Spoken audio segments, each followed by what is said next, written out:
د لر سپین غر زراعتي او مالداري شرکت مینوالو السلام علیکم ورحمت الله وبرکاتو. دغه غوا دوه ځل لنګه شوې ده. د جرمنۍ ستنې بچی ده، د جرمنۍ ستنې څخه پیدا شوې ده. د 4 میاشتو بلار به ده، دوه ځلې لنګون کړی او اوس هم دا د 20 کیلو شوده کوي. که چېرته تاسې غواړئ چې دغسې قوي نسل ولرئ نو د لر سپین غر زراعتي او مالداري شرکت له ستنو څخه استفاده وکړئ.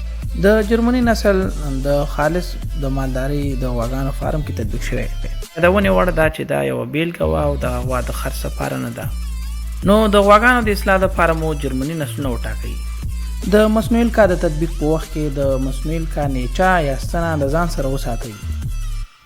د القا په وخت کې مو د ډاکټرانو څخه او د مسلکي کسانو څخه د لر سپین غر زراعتي او مالداري شرکت جرمني ستنو غوښتنه وکړئ.